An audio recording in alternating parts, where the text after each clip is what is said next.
folks. Welcome back to the Podcast Digest. My name's Dan Lizette. This is episode 130, and thank you again for taking the time to come back and join me for another great interview, conversation, tell you about another show you should be subscribing to. But before we jump into this week's interview, I want to take just a quick moment, thank a couple of folks. That, of course, includes all my wonderful supporters over on Patreon, all as in the few, the proud, and the people who are the most awesome. So if you are interested in supporting this little endeavor, this one-man show that is the Podcast Digest, really appreciate if you hop on over to the link in the show notes, check out the Patreon page, and little as $1 a month goes a long way. Thank you very much. Also like to thank this week's show sponsor. Today's podcast brought to you by Podbean. Podcast hosting and monetization. It's the easiest way to get up and going and start podcasting. And if you go to podbean.com/TPD, you'll learn more and get your first month for free. So check them out. I'll tell you a little bit more about Podbean a little bit later. But let's jump into this week's show. 130 is where we are now. In 130, I'm going back to do something that I really like to do whenever I can, and that is to take the little tiny flashlight I've got here with the Podcast Digest and shine it on a great independent podcast and people who are creating a show that you may not have yet heard of, but I really think you need to check out. And that is a accurate description for my guest this week. Mr. Steve Blizin is with the Drift and Ramble podcast, and we're going to talk all about it. So, Steve, welcome to the Podcast Digest. Hey, Dan. Thanks a lot for having me on. Thanks for joining me, and I'm really interested in talking about this show you've got. I actually was talking to somebody not too long ago about it because there's any number of things that I think that you are doing with this that are super interesting. But before we jump into the show, if you could take a quick moment, Steve, and tell folks a little bit about yourself and your background long before Drift and Ramble. Long before Drift and Ramble. Well, a long time ago, I got really interested in music, and I had a friend who was a musician, and I thought that I would like to be a musician. And so I started to pursue music from the standpoint of actually playing music. And then I got interested in recording because I realized I sucked as a musician. So I kind of moved down that path, and that led me to a career in radio, which didn't go all that long, but it started off in, of course, talk radio, which has nothing to do with music. So after having a little period of time in radio and getting exposed to that, I got involved in on-hold marketing, which is that thing, you know, when you call a business and a recording comes on and says, "Thank you for calling." That went on for a little while, and you know, basically, it turned my love of music into a love of recording, which kind of morphed into this recording of speech that eventually led into podcasting in a backwards kind of way. So podcasting had been around for a while. I hadn't really gotten into it, but I had been doing these, you know, voiceover kinds of things. And I got involved with the idea of doing some audiobooks, and read somewhere on some blog or something that, you know, hey, if you want to get good at doing things for audiobooks, you should, you know, consider starting your own podcast. So I turned to my lovely bride, Cheryl, and said, you know, what should I do? Maybe I'll do a podcast. And so, you know, about a year later, the Drift and Ramble podcast was born. Well, awesome. And it's funny, you mentioned we have a small piece of that shared history. You mentioned audiobooks. I, too, have dabbled a little bit in the audiobook world. And one of the things that I mentioned in that prior conversation that I alluded to earlier is your narration. I think you've got a stupendous narration voice, and I don't say that lightly because I tend to hear that a lot myself, and I think it's crap because I don't think I am that good at all. I stand in awe of your narration skills, Steve. I think it's wonderful. And have you had successful completion of any audiobooks that folks could go find? There are a few. I would tread lightly here and say maybe choose carefully. The first one or two projects that I did were an opportunity to work with somebody who really hadn't ever done an audiobook themselves. The writer And so he gave me free rein, which, as you might imagine, maybe you've had the same experience. Audiobook people are not podcaster people. They're not the same audience that listens to podcasts. And in podcasts, you can get away with a lot of stuff, sound effects and production and things like that. But what audiobook people are very particular, and they don't want a very overproduced product. They want a very good narration, good diction, pronunciation of street names or town names and that kind of a thing, but no sound effects. And, of course, I thought, yeah, I'm going to do everything, man. I have horns honking and typewriters going. And, so, my reviews of my work have suffered because of that. But thank you for that compliment. It's really gratifying to hear that, because, that is why I got into this. And, I thought this was a great way to get good at that. And, clearly you have that same kind of booming, great narrator voice. And I'm sure that, when people are telling you that they like the sound of your voice, it's for that reason, because they do. They're reacting to that and they enjoy it. So that's something to kind of set aside. You may not believe it sometimes, but, set it aside and every now and then just visit that and enjoy it. Well, I think one of the reasons is that I look at others, and there are so many others whom I feel deliver in that area so much better. And that's one of the things that comes through for me in Drift and Ramble. I mean, obviously, there's a bunch of different reasons why I'm a fan of your show, and we're going to jump into these in just a second. But your narration sort of stands at the top of that list. But we're getting ahead of ourselves. Let's go back to the beginning. You mentioned, okay, you're looking into more of an audio world to deliver some of your expertise, and you think, I'm going to start a podcast. Talk about the decision on what the show was going to be, its format, its content, and how'd you land on the subject matter you're focusing on now?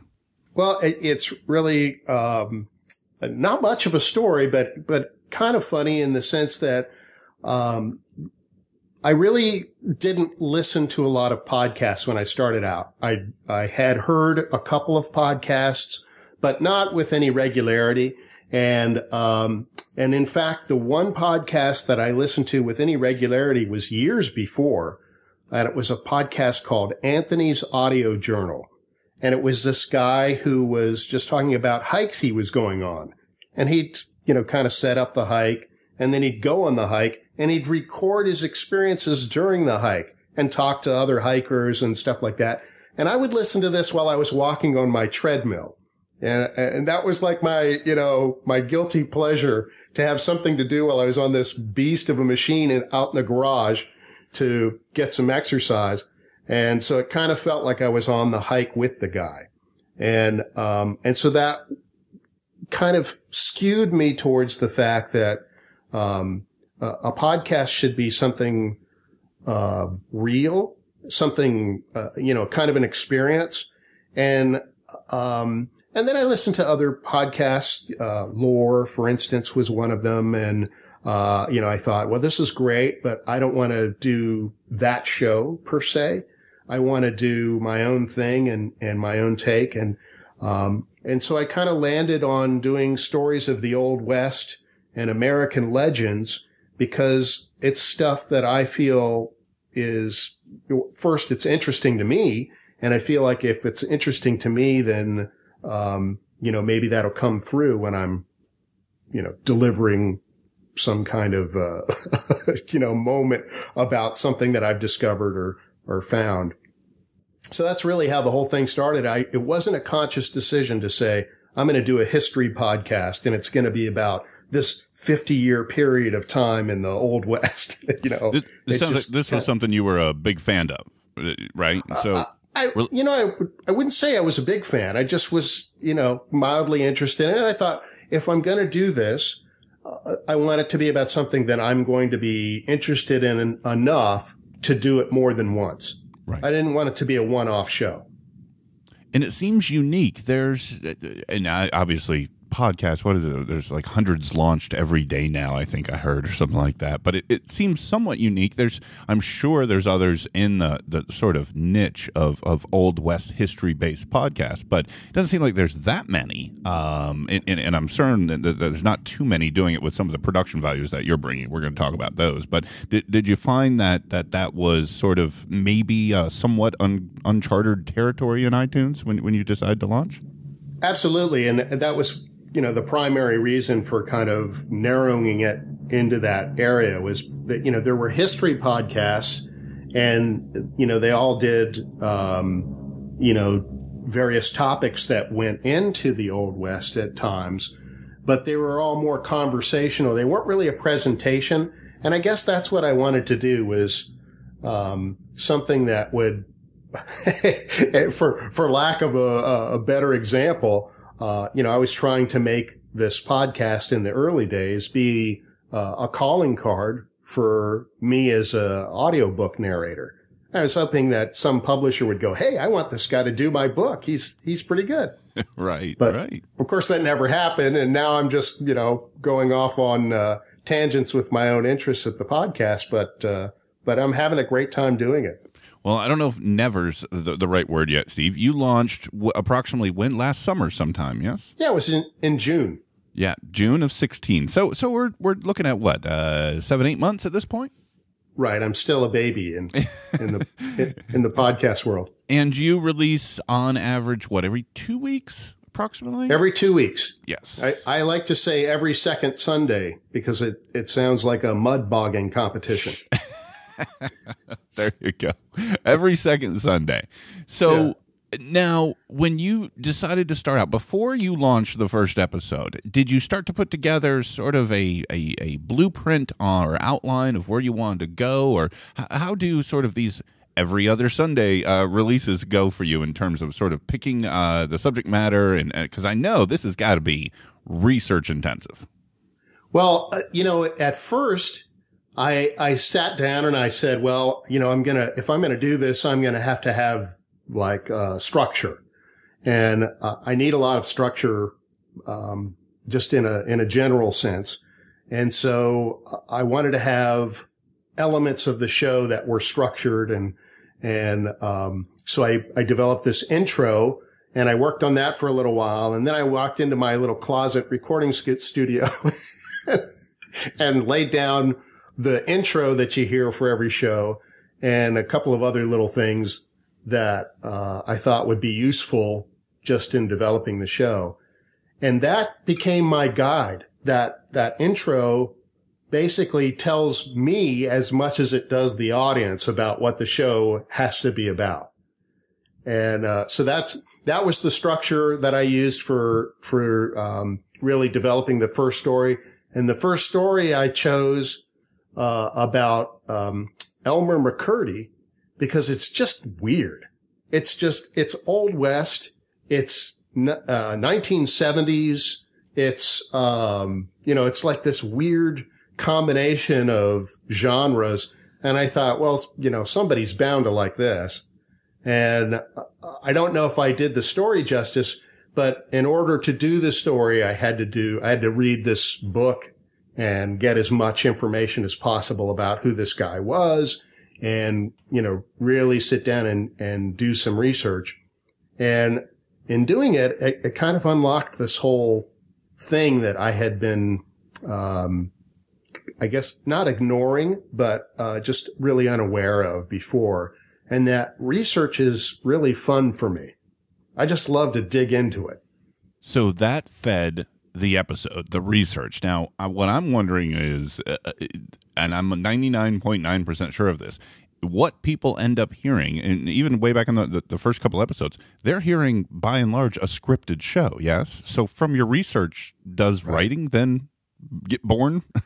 Yeah, yes, and it has to because, as you can probably tell from this interview, I'm terrible just winging it on the mic. I feel very naked. I feel like I have to have a script to work from because the script is what when I sit down to deliver whatever it is that I found out. The script is what keeps me on track, and I can go over the script 90 different times and figure it out. Whereas if I just wing it, I'm going to miss something important in the story. And, the old adage, don't bury the headline. I'm famous for that. I'll go through this whole story and the guy had a horse and he had a 6-gun. And then, next thing we know is, and he was also a bank robber, or, he did this or he did that. So, I don't want to bury the headline, and the script is what ensures that I have that, all the facets of the story that are important. And at this point, what are we looking at in terms of sheer effort in hours, in terms of research and prep and script writing? I mean, your episodes are running 30, 40, 50, 60 minutes. I've seen them all around that sort of ballpark. I mean, we're talking thousands of words in a script, I imagine. Yeah, they're getting more lengthy. The last couple of episodes, the one on Bass Reeves that I just released, episode 18, is just about an hour, and the follow-up episode is going to be on a guy named Nate Love, and he was kind of the most famous black cowboy, and so we only know about him from his own autobiography, and so I would spend an awful lot of time trying to find out, if there's any way to corroborate any of his story or multiple stories, as he claims to know Billy the Kid and Jesse James and Frank James and Bat Masterson. And so, this is a story that takes a lot of research. And so I ended up with probably 2 hours worth of audio, based on the script that I wrote and the story segments that I thought were important. And I'm whittling that down now to just about an hour's time. That's just, it sounds massive to me from speaking to all the creators and writers and podcast producers I've had over these 2.5 years of this show. I mean, what you're talking about in terms of output just sounds like, I mean, this is sort of I'm envisioning this, Steve, as sort of a nightly venture. This is something you contribute time to practically daily, I'd imagine. It's kind of a second and third job, and Right. and my wife would like to have some family time, as we like to call it. So it's become a kind of a juggling act to really balance out certain aspects of just regular life and enjoying life and doing things. But I figure if I don't put the effort into the story, what's going to come out of that is the same kind of chat podcast, chatty conversation that you can find anywhere. And I want people to, if they land on my show, I want them to go, oh, hey, there's something here I didn't know, or, I can take away from. So. Well, I think that's super important, right? The idea that, at least at the time of launch, there was little to none, really focusing, at least in this well-researched, storytelling-based, approach to the Old West. And you're there now. You're in that niche. You've got a proven product, if you will. And the last thing you want to do at this point is to start to disappoint that niche. Exactly. Because you're there now, right? You've sort of, you've stuck the flag in the moon and you've laid claim, and now it's time to deliver on the promise, so to speak. Yeah. Thanks, Dan. I appreciate that. Really setting that home there. Yeah. And that's sort of what it is. And I can relate to that in a sense, there's a time when I launched the show, my show, the Podcast Digest, in September 2014, there were a couple other shows that were interviewing other podcasters, but sort of what you just said sort of struck a tone with me, like just, kind of this like chatty type thing, Right. And I'm not looking to do that. When I have a guest, I did this for you, Steve. I've done this for all of my interviews. I do exhaustive research and background on my guests. I make sure to listen to as much of the catalog that I need to feel prepared to talk about it. And I'm trying to bring something out that these other shows that are sort of in my niche, I don't think do. So I share that common goal with the idea that you're trying to deliver something that they're not going to find elsewhere, and that any fans of this. And the reason I was asking about my father-in-law is huge country western movies. At almost every holiday it seems like we end up gift giving something around the idea of country western movies or books or documentaries, those type of things, and it seems like that's sort of a target audience for what you're doing, and I know those are some really passionate fans out there. Yeah, it is. It is something that I when I first started doing this, I was aware from my radio background that country music fans are, it's a very cut and dried group. I mean, they're very passionate about that kind of music, and while it can be a very wide audience, it spreads across a lot of demographics. They're all very passionate about that kind of music, and you can't really slip a Led Zeppelin tune in there and expect to get away with it. Right. They'll call you out. And so in doing this kind of show, very much to your other point about doing research and stuff, you have to be genuine. You have to be, dedicated to, the responsibility of being true to that audience. But at the same time, you have to be genuine as a host and as a, provider of whatever you want to call this, infotainment. Yeah, sure. Because, if people can see right through it. If you're just trying to phone it in or, kind of, do it halfway, it's not going to fly.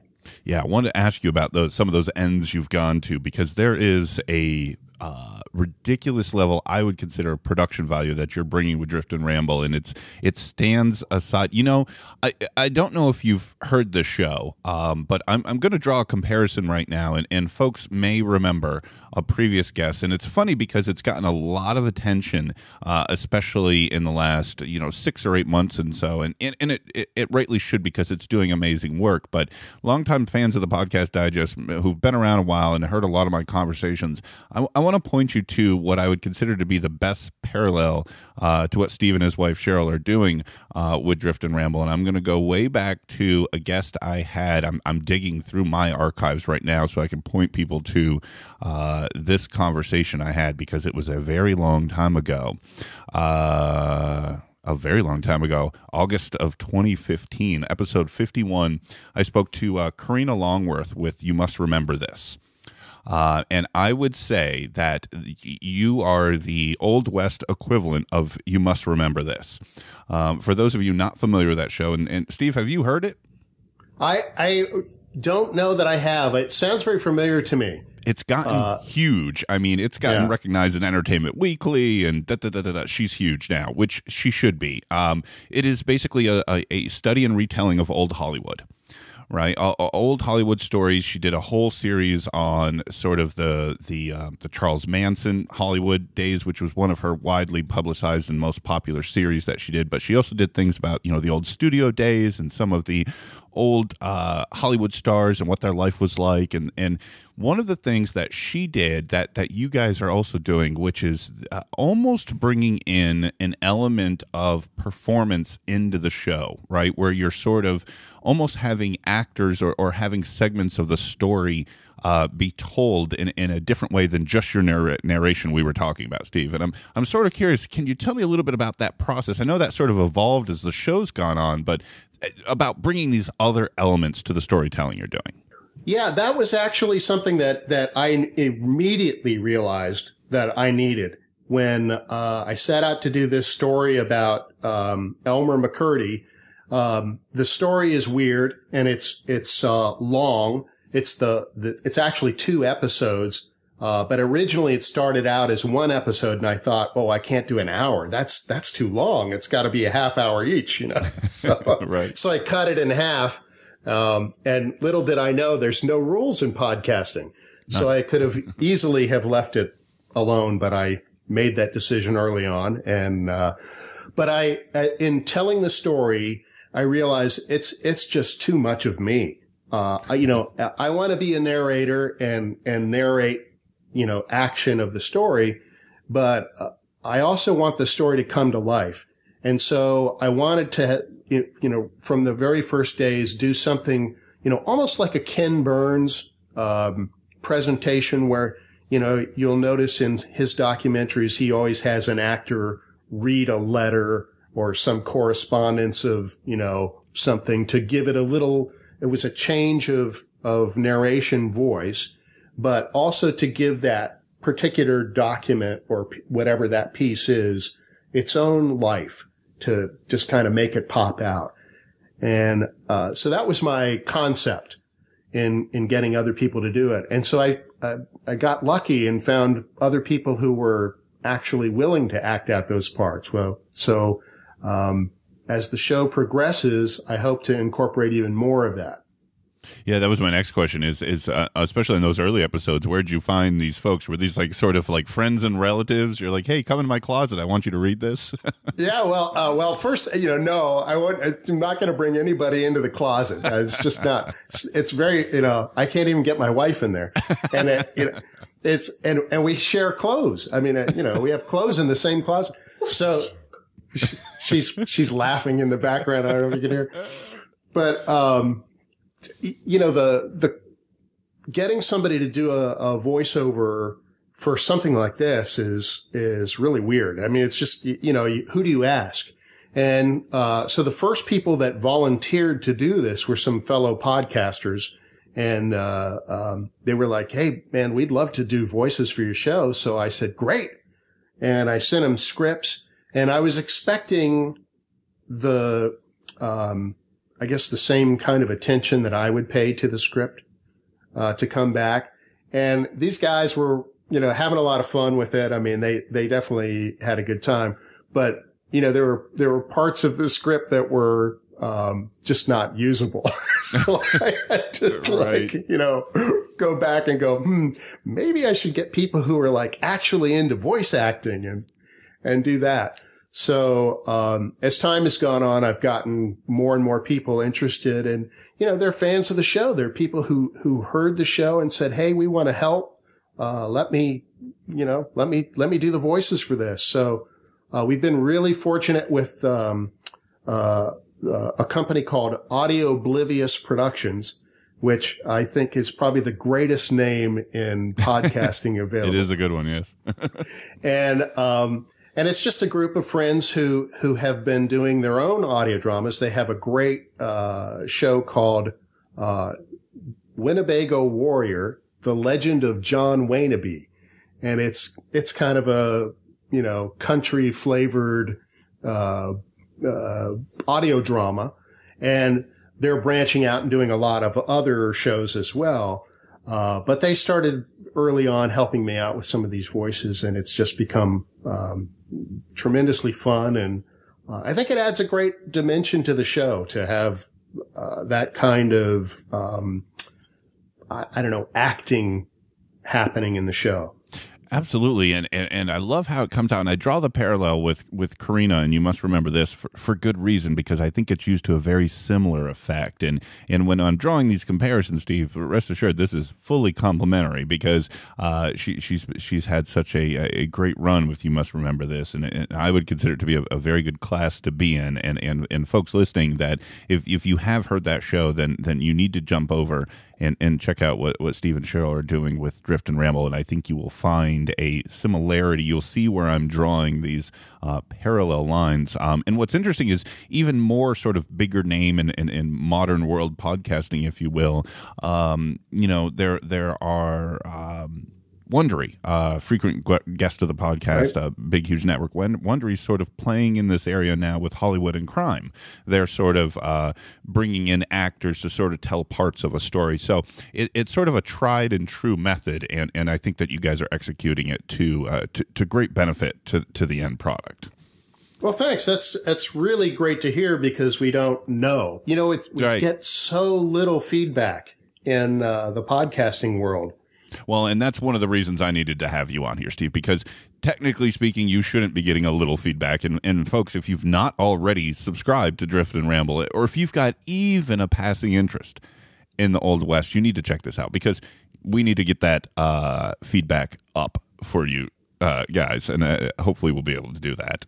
Well, thanks, man. That is just so great to hear, and I really appreciate that kind of vote of confidence. And you know, while we're in that mode here, I want to make sure that I say something to you that I think is really important. You're doing, in your way, you're doing the same service in providing people a glimpse into these shows that, you know, they may not get otherwise. Right. There's so much stuff out there, and there's so much noise to sift through. I was just talking today with a coworker about the process of selecting a TV show to watch at night, right? You're ready for a little downtime. You just want to settle in, you know, turn something on, get a little bit of mindless entertainment, and or maybe not mindless, but just you know, you don't want to spend your whole night making the decision of what to watch. You just want to watch, right? Yeah. So with all the podcasts out there, you can get bogged down in that decision-making process. And so your show is doing a great service to the listening community because you're you're exposing people to shows they might not know about. And one of the shows, for instance, that I just happened to listen to of yours was the one with, I think it was episode 126, with, is it Sam Sabin or yes, Sabine? Good grief. Yes, Sam Sabin. And, man, what, you know, I just was listening to that show going, okay, whatever it is, I'm signing up. I love this. I love this topic. I love what's happening here. And I wouldn't have known to find that show. I wouldn't have known where to look. And so, you know, that's thanks to you for finding this stuff out and bringing it up to the greater public to share. Well, I greatly appreciate that, Steve. And that's obviously been one of my goals. I sort of have a two-headed goal, not to get off too big of a tangent here, but one is to sort of tell people things that they may not have heard of. And that's one of the reasons I wanted you here. But the other one is sort of the idea of director's commentary, you know, on a DVD or Blu-ray. You know, some people, I hope, that are coming over are already listeners of Drift and Ramble, and they want to know more about sort of how this all happens, right? And that's sort of because on your show, it's rare you're ever going to have a chance or even feel comfortable jumping into some of this nuance and behind the scenes stuff. But here, you know, I try to create sort of that safe space on how this all happened. You know, my last week's show, which people have been giving me great feedback, was with John Moe from the Hilarious World of Depression. And, you know, these are straight up, highly produced, largely distributed with some big name celebrity guests. And on those episodes, John isn't able to talk about, you know, going over to Andy Richter's house and what the scene was like and how, you know, the conversations leading up to getting some of those guests happen. But he can join me and we can dive into that. So those are sort of the two goals that I have here. And so I appreciate your feedback as well, Steve. Yeah, it's excellent. By the way, I did listen to that show and I loved it. It's a great show. And I love that. The show itself, you know, the show about what is it called? The Hilarious World of Depression. Yes. Yeah. And it's, you know, it's just great content and so much of it out there to be able to steer people towards it. You know, it's an honor. And to get to have you contact me, huge honor. So well, like I was saying at the beginning of this show, you know, take these moments and set them aside. You can bet I'm going to frame this episode somehow. Well, I'm humbled, but completely undeserving of that praise. But let's get back to why people are here, Steve. There's a couple other production-based criteria or questions I've sort of been wondering about. We talked a little bit about sort of the guest actors. We talked about the research in the background. The other thing that I know is a huge part is the music, right? You feature a lot of music in these episodes, and it's almost like a character in and of itself. So talk about sort of making the choice to do that, and also what is your process to even finding some of that stuff? Yeah, well, Dan, you get me. You get me. So, you know, this is the thing that really I felt like I wanted to rest the show on, was this foundation of music. And, from, like I said at the beginning of the show, from a very early age, I was, exposed to acoustic music, really. And I grew up in a suburb of, the Northern Virginia area, suburb of Washington, D.C. And for some reason, I can't explain it, but there was a huge bluegrass music fan base there. And there was a band called The Seldom Scene, which is a well-known bluegrass group, or used to be. They're a little bit past their prime, maybe now. But they were an excellent group of working class guys who just got together on the weekends and started performing. And, the next thing you know, they're playing at Wolf Trap and they're doing all these, very high profile shows and, quickly earned the respect of the musical community as well as the fans of that kind of music. And so it kind of taught me about music being more than just, something that plays in the background while you have a beer. It's, you get tangled up in it and there's an emotional connection.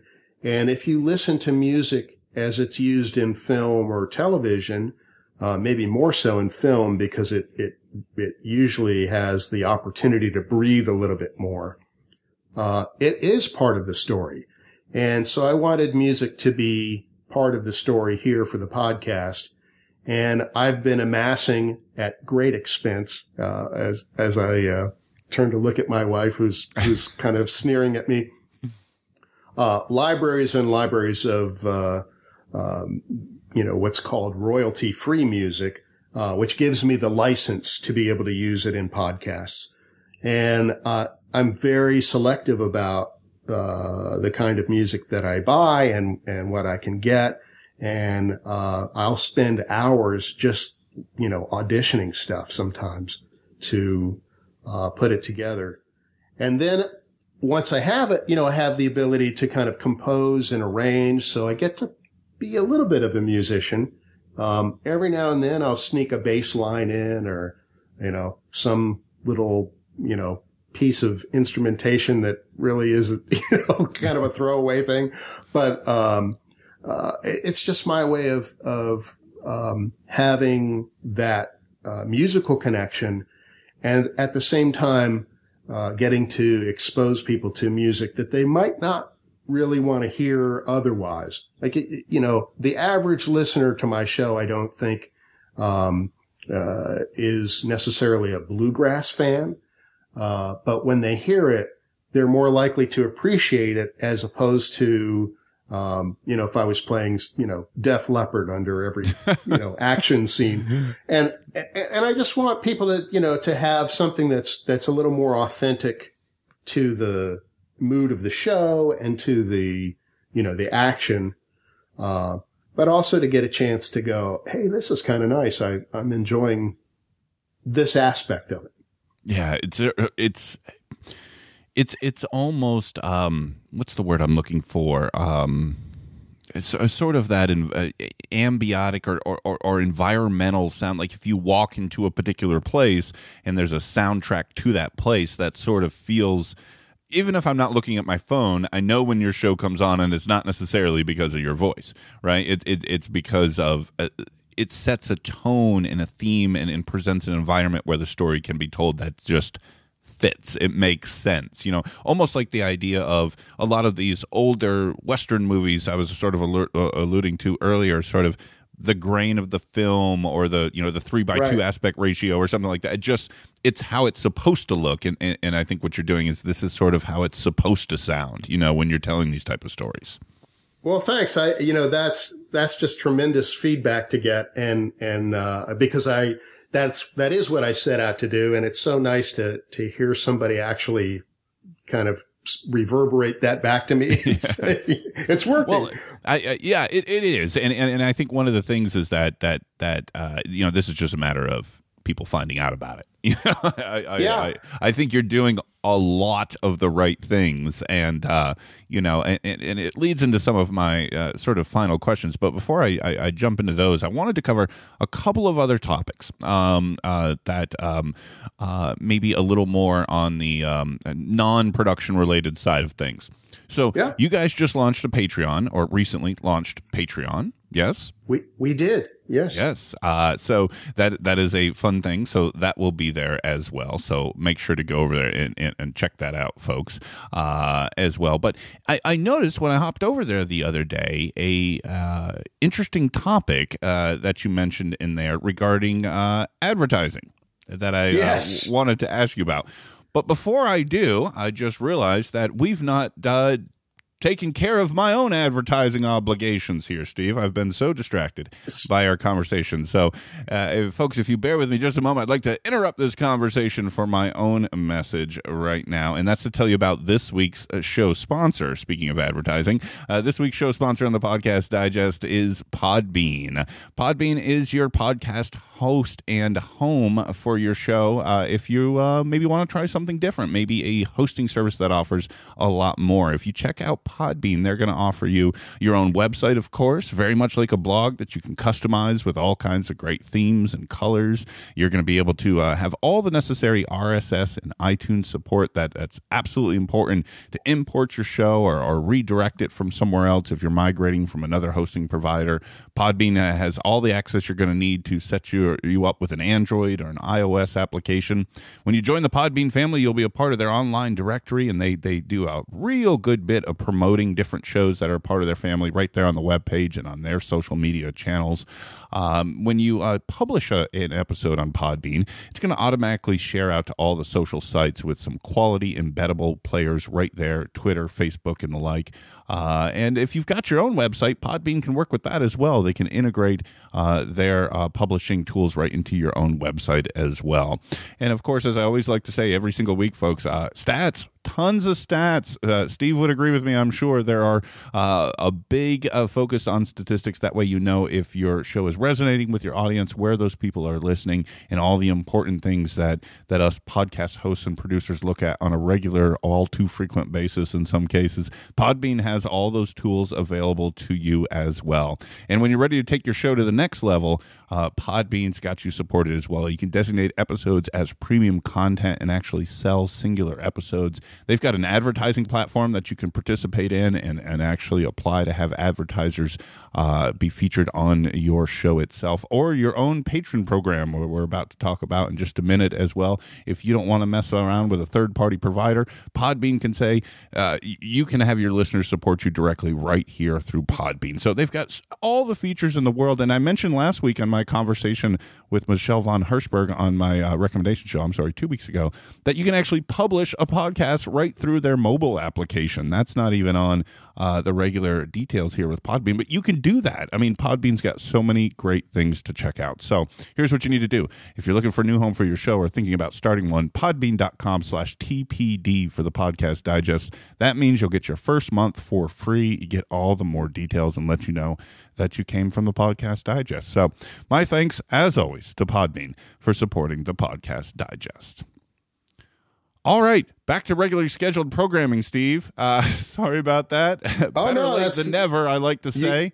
You've got to ring the cash register. I was so distracted by our conversation, I forgot all about that. I needed to mention my friends at Podbean, and which is, I used my own. I segued myself here, Steve. So no, that's excellent. I have to agree. It's getting stats and all of that kind of information has, at first I wasn't concerned with that kind of stuff, but now I'm like every day, oh my gosh, I had, 400 downloads, 7,000, I'm a junkie for stats. It's ridiculous. But we were talking about your Patreon page recently launched, and a post you put up there that I was really curious about because I'm not sure that everybody in the world will see this. And as I mentioned earlier, this is the place I like people to come and sort of talk about some of these behind the scene things. So for a long time, I was under the impression you had an advertiser or two with your show, and then you made this post. Yeah. So tell folks a little bit about that story.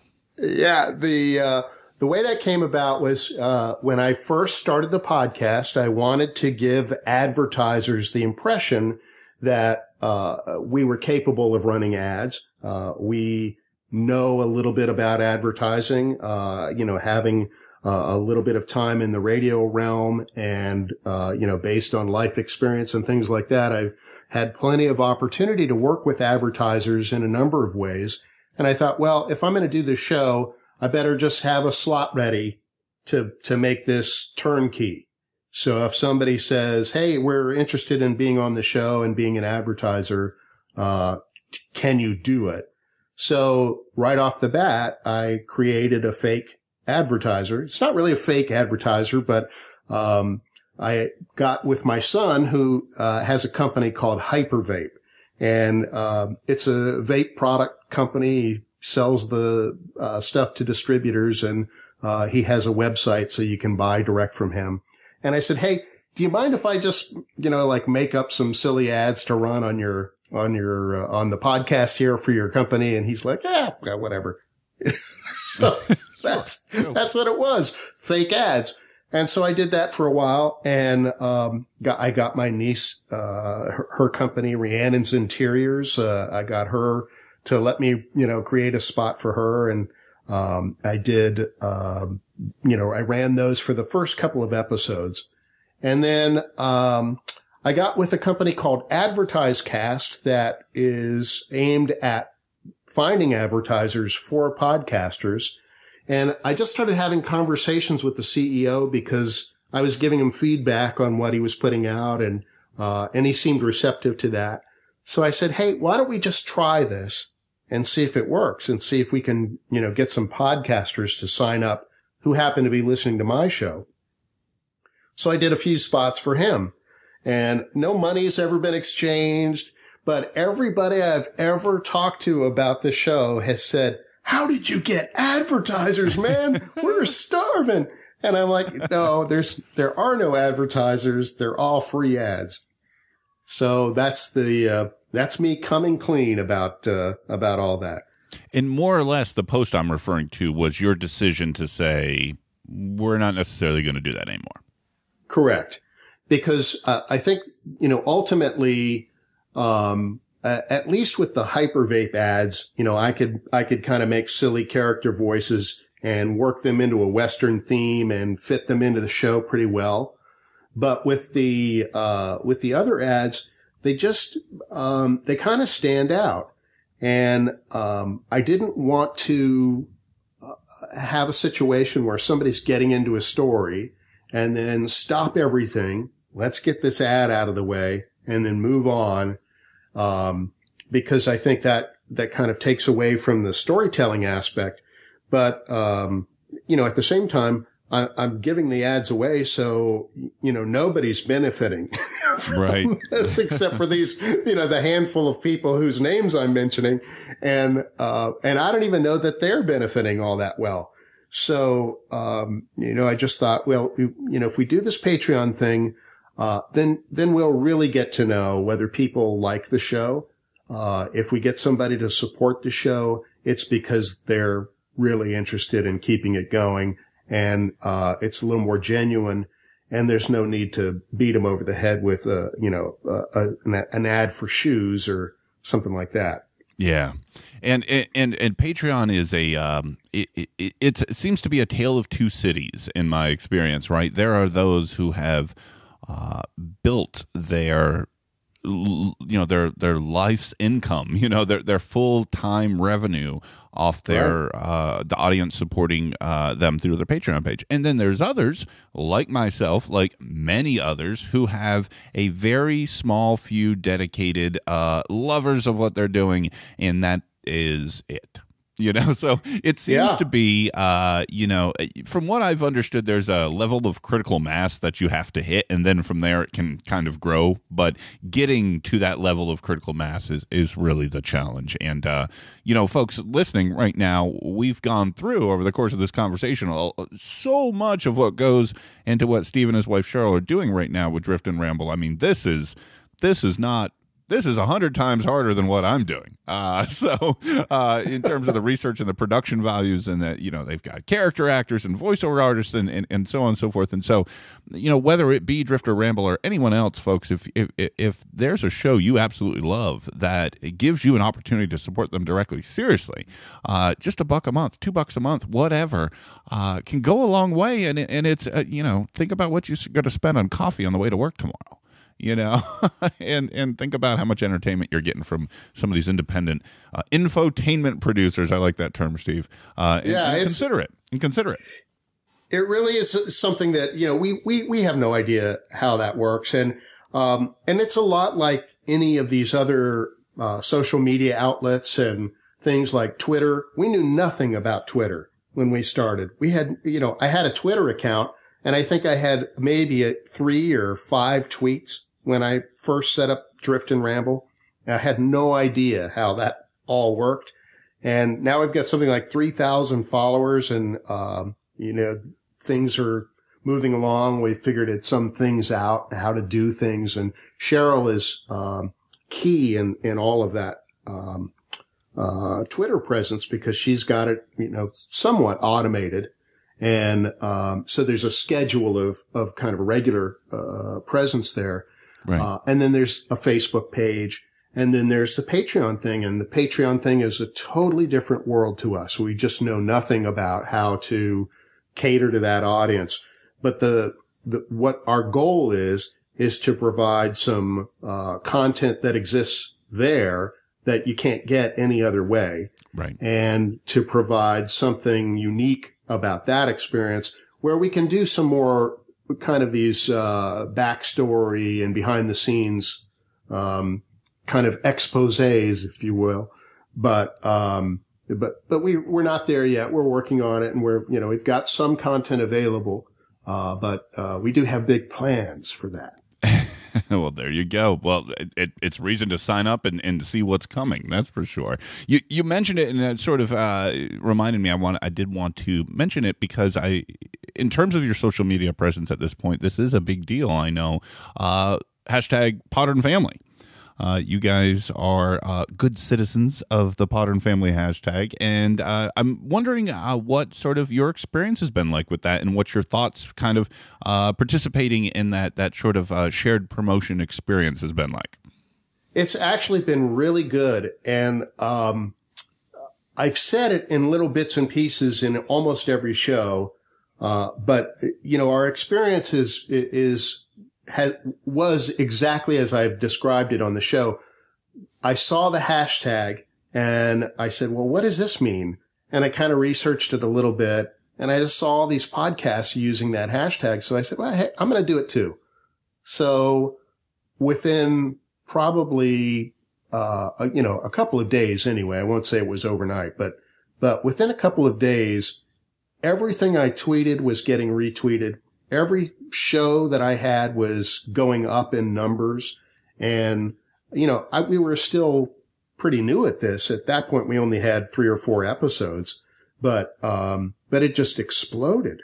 And, I started to try and figure out who are these people and what does this represent?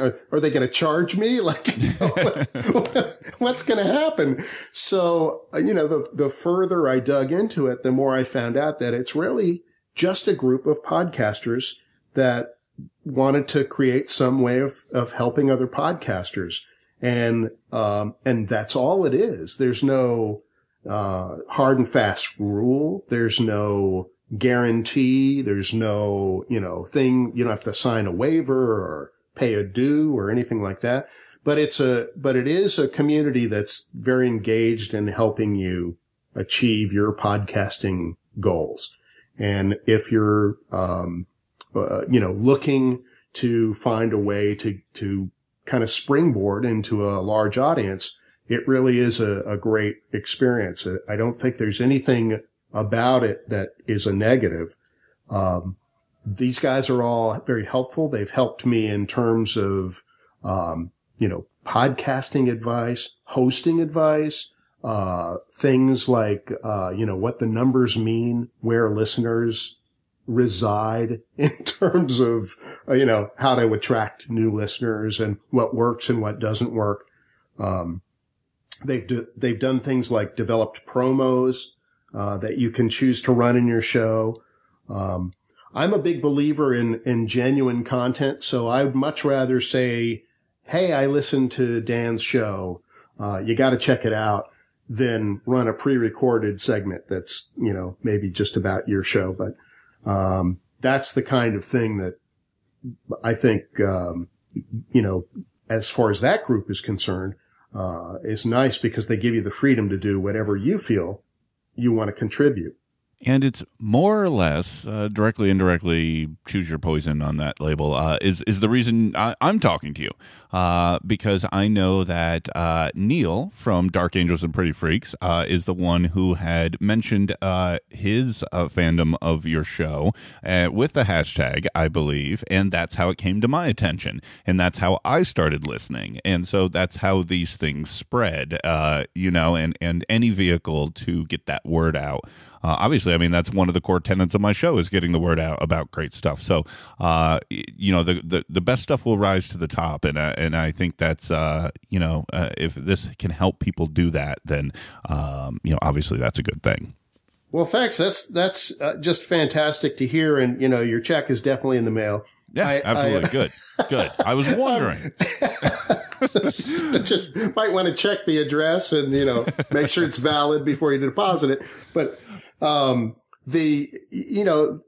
getting that kind of feedback from the community is great, but being a part of a community that is actually doing that, that's really active, is even far better than getting a pat on the back. And that's the experience that I've had with Potter Family, is that these guys are serious about, whatever it is the podcast is about.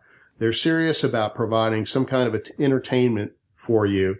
And, some podcasts are paid, some are free, some are, very pointed in a particular direction. Some are free form. They have no format at all. It's just, a couple of guys in a basement. And, but they're all there. And if you search on that Potter Family hashtag, you're going to get exposed to a lot of great stuff. But, and it is a big deal. Did you see they were recently mentioned in Fortune? I did. Yeah. And I was astounded by that. And in fact, Cheryl was the one who found that article and pointed it out. And of course, we started tweeting it all over the place. But I was really shocked and amazed that that Potter Family has, risen to that kind of level. But then, not so shocked because there's, I don't know how many hundreds of participants in the Potter Family, sphere, so to speak. But, it's well deserved. And, I highly recommend it to anybody who's just getting going and is kind of uncertain about, what to do next or how to grow their audience. Or if you're not a podcast host and you're just a fan and a listener and you want to find new stuff, that's an easy place to start. Right. But I would direct them to your show first. We play in the same genre, let's say. Yeah. Let's tie this up here, Steve. Can you tell me a little bit about future plans? Anything in the future that you can share with folks? Any ideas? Any conversion to be an option for a movie or anything at this point? I wish. I have written parts of a book. I have, which has nothing to do with the Old West. I have, just published a book for my dad who, is turning 90 in September. Uh-huh. And, it's something that's been sitting on his desk for 30 years. And I thought, maybe we can do something with this. And it just happens to be about, the frontier of Florida in, the 1840s, which, it was just a kind of a coincidence. It wasn't like I, was influenced by my father's, love for the frontier of Florida. But I just, was really kind of surprised when he said, I have this book and I'd love to get it published one day. And that happened. And then for us, we're in the process of writing an audio drama that is kind of a sci-fi thing. So that may happen sometime in the spring or, well, I'll say summer because it's going to take a long time to get from the page to the microphone. And I imagine if anybody wants to find out about any of those things or the future stuff with Drift and Ramble, they can follow you on all the socials that you mentioned earlier, website. Give folks all the places to find you guys. Yeah, we've kind of made it easy. It's Drift and Ramble. It's at Drift and Ramble for Twitter. It's facebook.com/Drift and Ramble on Facebook. It's patreon.com/Drift and Ramble on Patreon, and of course our own website, which is driftandramble.com. Perfect. And folks, as always, I'm going to have links in the show notes to find all of those places that Steve just described to you to find Drift and Ramble in the work they're doing. So, Steve Blizin, thank you very much for taking the time to join me. Thank you so much, Dan. It's just an honor to be on this show. Well, it's great to talk to you. And folks, please go over and check out Drift and Ramble, especially any interest in the Old West or just want to hear an excellent podcast product. You're really going to love what you hear. And so, folks, I want to thank you for taking the time to listen this week. And before I let you go, if you did enjoy what you heard today, as we've been talking about, tell a friend, let somebody know that hop on over to the Podcast Digest if they want to go behind the scenes of their favorite shows or to find something new for their listening list. And I also want to take a quick moment and to thank this week's show sponsor one more time, podbean.com/TPD. If you're thinking about starting a podcast or looking for a great home for your existing one, your first month is for free with that special URL, so you can try all of Podbean's great hosting features. My thanks to them once again. Folks, that's episode 130 of the Podcast Digest in the can. Hope you enjoyed. Until next week, my name's Dan Lizette, and I'll talk to you then. Thank you for listening to the Podcast Digest. You can follow the show on Twitter at Pod Digest. Like the show on Facebook at facebook.com/The Podcast Digest. Email the show feedback at thepodcastdigest@gmail.com. And you can find all the previous episodes and exclusive blog entries at the show's website, thepodcastdigest.info.